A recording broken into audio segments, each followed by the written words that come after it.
Bonjour tout le monde, aujourd'hui je vous fais une vidéo un petit peu particulière puisque j'ai attrapé la maladie de Lyme en fait, donc c'est la maladie qui est donnée par les tiques. Il faut savoir que donc j'habite à la campagne et que je me suis fait piquer dans ma vie peut-être par plus d'une vingtaine de tiques, je pense, quelque chose comme ça, et sans jusque-là avoir de soucis particuliers par rapport à ça en fait.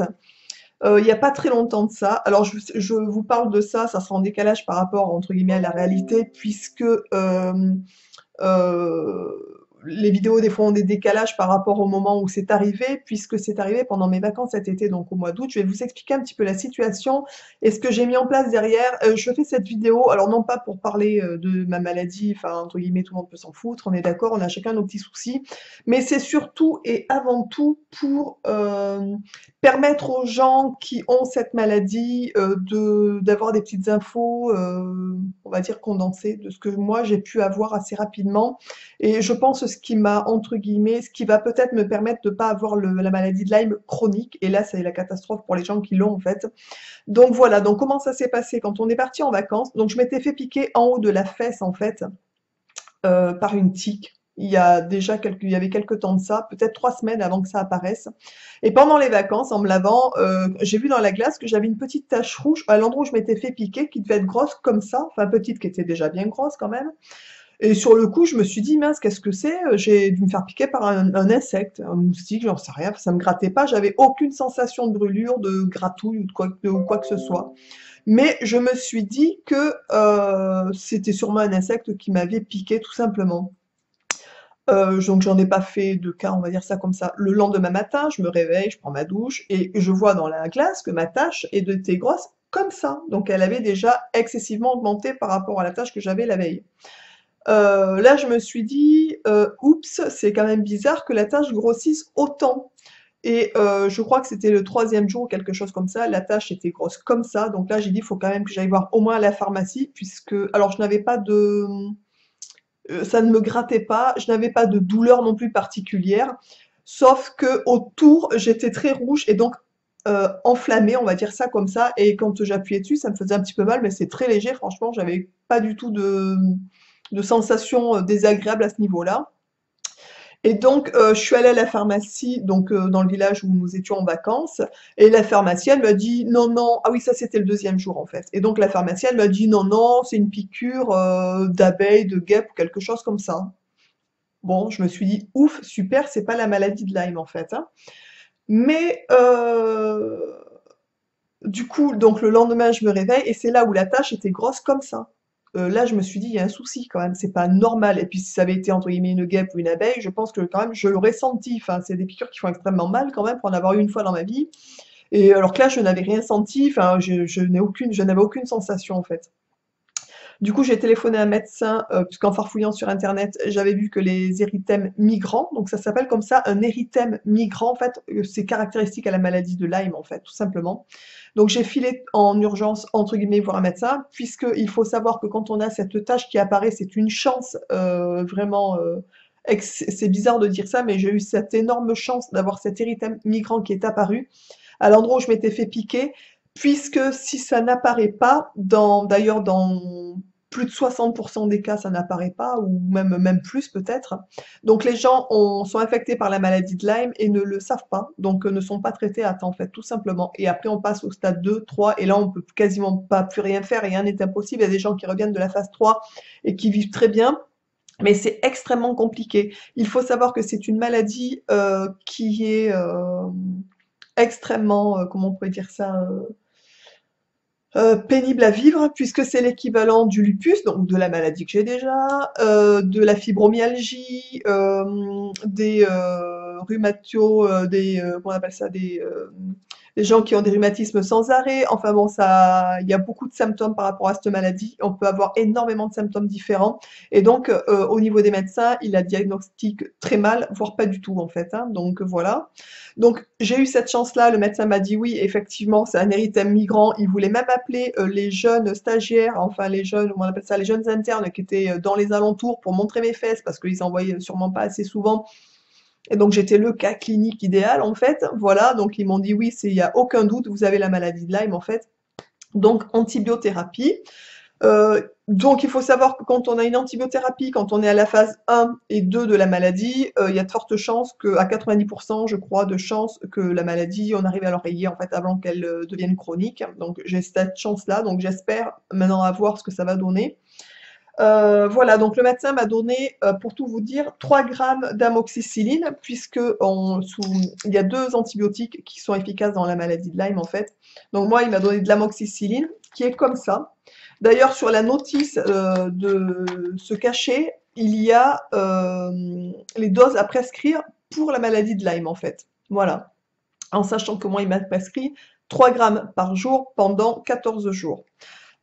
Pourquoi je dis ça? Puisque très peu de médecins sont vraiment au courant de la posologie, de qu'est-ce qu'il faut faire, etc.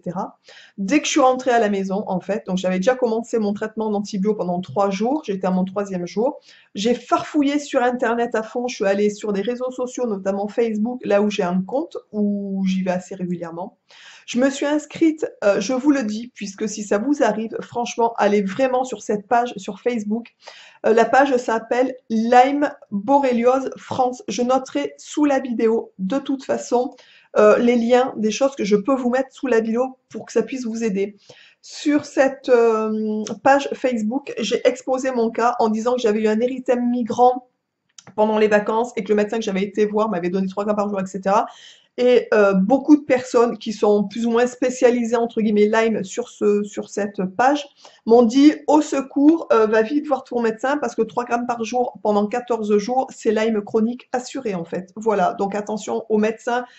Quand, si jamais ça devait vous arriver, faites bien attention à la posologie que le médecin vous donne, puisque même si vous avez la chance d'être en phase primaire de la maladie et que vous n'avez pas le bon traitement, vous passez en phase chronique. Donc c'est cool. Donc j'ai filé voir mon médecin sur les conseils des personnes de Facebook, en fait, qui sont spécialisées dans la maladie et qui m'ont dit d'ailleurs que sur la boîte d'amoxicilline, donc sur la notice, la posologie est bien marquée. C'est entre 4 et 6 grammes par jour pendant 21 jours. Donc vous voyez, ça n'a strictement rien à voir.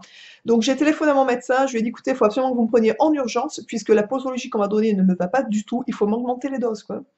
Donc je suis allée voir mon médecin, elle m'a donné 6 grammes par jour pendant 21 jours. Donc ouf, je vais pouvoir avoir un traitement normal pour la maladie. Vraiment, je voulais faire cette vidéo pour vous alerter, que vous fassiez attention sur ce que votre médecin vous donne. Franchement, allez sur des pages, sur des associations de Lyme. Il y a beaucoup d'enseignements à piocher sur Internet qui peuvent, entre guillemets, vous sauver la peau, si on peut dire ça comme ça. J'ai été conseillée, donc parce que par rapport à cette maladie, alors je suis naturopathe, mais honnêtement, la maladie de Lyme, je n'ai jamais eu de cas, je n'ai jamais étudié cette maladie non plus. Malgré tout, c'est une maladie qui est, je pense, hyper courante, mais pas diagnostiquée du tout. Donc ça m'a permis, ben voilà, d'aller regarder un petit peu partout et de voir un petit peu quelle était la maladie et qu'est-ce qu'il fallait surtout faire pour s'en sortir. Donc si on est en phase, moi je parle juste de mon cas et de la phase primaire en fait. Pour les cas, on va dire chroniques, il existe une liste de médecins. Je sais que moi sur la page, j'ai demandé par exemple si quelqu'un connaissait des spécialistes Lyme en fait, dans ma région et j'ai eu des réponses. Donc je sais déjà qu'il y en a un sur Bordeaux. Par contre, au niveau de la consultation, donc c'est un médecin généraliste qui est au courant, on va dire, de la maladie et qui sait faire en sorte que les gens, même en phase 3, arrivent à s'en sortir, on va dire ça comme ça. La consultation, mes chers amis, est à 65 €, remboursée sur la base de 25. Donc vous voyez, c'est cool, hein, faut en plus, enfin bref, hein, moi ça me saoule ça, mais bref. Et il y en a un à côté de chez moi, en fait, qui est vraiment pas très loin, donc ça c'est cool. Donc si par malheur la phase 1 n'était pas, si mon traitement antibio ne marchait pas, je sais déjà que je peux me diriger vers des spécialistes de cette maladie, ça c'est cool. Mais je prie le ciel et je pense sincèrement que je vais le gicler, cette bactérie. C'est une bactérie, le tic en fait infecte les gens d'une bactérie qui s'appelle la borréliose. Voilà, tout simplement. Donc, une fois que le traitement antibiotique est en place, vous avez un phénomène, c'est-à-dire que quand l'antibiotique tue la bactérie, enfin les bactéries, ces bactéries en mourant, en fait, on va dire ça comme ça, recrachent, comment ça s'appelle? Des Hertz. Voilà, c'est une réaction, donc ça s'appelle ou Herx, H-E-R-X, au cas où, pour ceux qui veulent aller regarder. C'est provoqué par la libération massive d'endotoxines par les bactéries quand elles meurent en fait suite au traitement d'antibiotiques. Voilà. Euh, et cette espèce d'endotoxine, en fait, donc ce sont des toxines que la bactérie libère en mourant, va aggraver momentanément, on va dire, la maladie et vous donner les symptômes importants de la maladie, en fait. Il faut savoir, au bout du troisième ou troisième jour de traitement, quelque chose comme ça, j'avais extrêmement mal aux yeux, c'est-à-dire dès que je bougeais les yeux comme ça, j'avais mal pas possible. Si bien que la deuxième ou troisième journée, j'avais l'œil gauche qui était en train de perdre énormément, j'avais perdu énormément de vue au niveau de mon œil gauche, je l'ai récupéré peu de temps derrière. Heureusement, j'ai eu peur parce que je connais quelqu'un avec qui j'ai discuté qui a carrément perdu un œil, donc pour vous dire que c'est cool. J'ai été extrêmement fatiguée, mal aussi dans les articulations. Enfin voilà, j'ai eu donc des symptômes de la maladie que je n'avais pas avant le traitement, en fait, tout simplement. Ce qui est bon signe, ça veut dire que les bactéries sont en train de se faire tuer. Donc ça, c'est cool. Voilà. Sur les réseaux sociaux, on m'a beaucoup aidé. On m'a donné des conseils aussi au niveau compléments alimentaires, puisque c'est excessivement important de prendre des compléments alimentaires quand on prend, bien entendu, pendant 21 jours, 6 grammes d'amoxicilline. Je ne sais pas si vous vous rendez compte, si bien que mon pharmacien, quand il a vu l'ordonnance, il me demandait si c'était bien ça ou si mon médecin n'avait pas fait une erreur de frappe, pour vous dire, tellement que c'est énorme en fait. Du coup, il est évident qu'il faut détoxiner l'organisme à fond puisque, entre guillemets, les antibiotiques à forte dose comme ça vous pourrit d'une force pas possible. Mais là, c'est vraiment, la seule chose qu'on peut donner quand on a la maladie de Lyme en phase primaire, c'est vraiment une antibiothérapie. Franchement, il faut surtout pas la refuser. Donc il faut se détoxiner à fond. Voilà.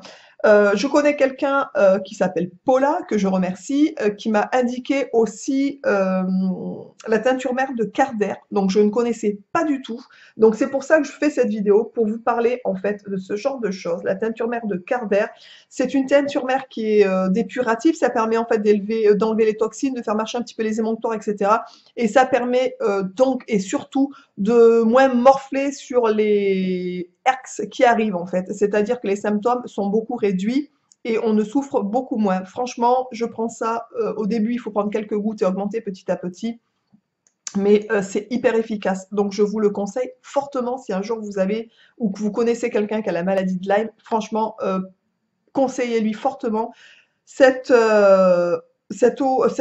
teinture mère en fait, de Carder. Je vous noterai de toute façon sous la vidéo les noms ou des liens si j'en ai.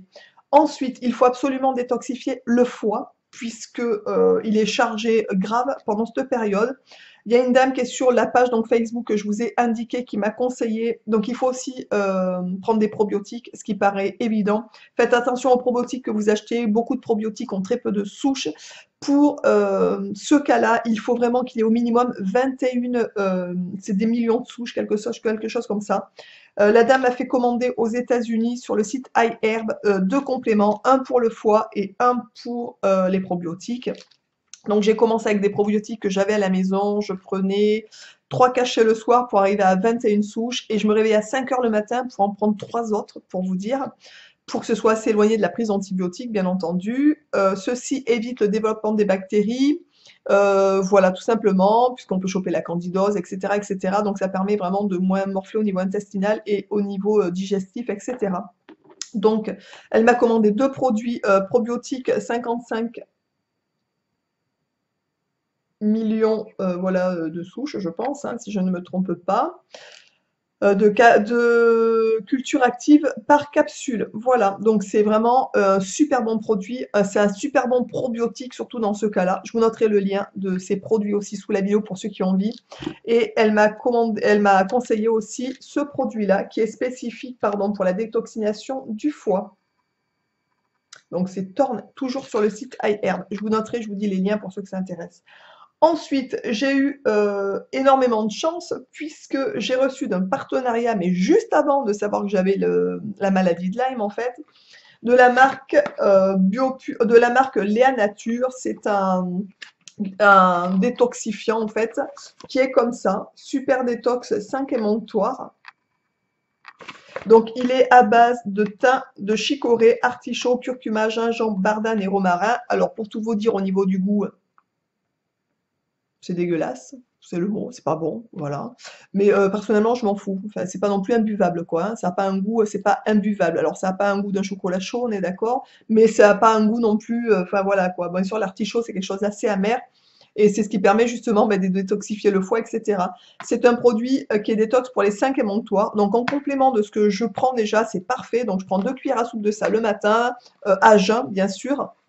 Et pour terminer, je me suis pris aussi en gémothérapie, puisque la gémothérapie, c'est assez efficace et franchement, moi j'adore. Voilà, c'est quelque chose que j'utilise assez régulièrement. De la marque Biogem, ça s'appelle Gémodétox, qui est comme ça. Voilà. Je prends 15 gouttes 2 fois par jour, le matin et le soir. Et puis voilà, donc c'est pareil, ça permet de détoxifier au niveau des émontoires. Un peu, c'est une détox générale du corps et c'est ce qu'il faut quand on est dans ce cas-là, en fait. Il faut aussi faire attention aux reins, etc., etc. Il faut beaucoup boire quand on est dans cette situation-là. Voilà, j'ai fait le tour à peu près de ce que je voulais vous dire. Alors bien entendu, je ne suis pas rentrée à fond dans le sujet puisque je ne suis pas une experte en Lyme, mais je pense que je vous ai donné quelques petites clés déjà pour commencer à faire attention si jamais ça devait vous arriver. Voilà, si jamais vous faites piquer par une tique, il faut absolument faire attention qu'il n'y ait pas de taches rouges qui apparaissent, même une toute petite tache, quelque chose comme ça, filez chez votre médecin, franchement, parce que plus tôt l'antibiothérapie est prise, et pris plus tôt, vous avez des chances d'être guéri, entre guillemets, de la borréliose, enfin de la maladie de Lyme, en fait, tout simplement. J'espère que cette vidéo écoutez, vous aura plu, qu'elle servira surtout à un maximum de personnes. N'hésitez surtout pas, si vous avez des infos, si vous avez été infecté par la maladie, si vous êtes sous la maladie, puisqu'il faut savoir que les tests sanguins sont très peu représentatifs de la vérité, puisque quelqu'un qui est atteint de la maladie de Lyme, par exemple, se fait faire une prise de sang, on va dire classique, ça n'apparaît pas du tout. Il y a beaucoup de prises de sang différentes, il y en a une qui est fiable. Franchement, si vous avez le moindre doute, la moindre question, le moindre besoin d'information ou quoi que ce soit, rapprochez-vous franchement de la page Lyme Borreliose France ou aller regarder sur Internet. Vous avez des sites qui sont spécialisés, des associations qui sont spécialisées, qui sont prêts à répondre et à vous donner des conseils. Voilà, j'espère que cette vidéo vous aura plu. Je vous embrasse bien fort et je vous dis à très très vite dans une prochaine vidéo. Ciao!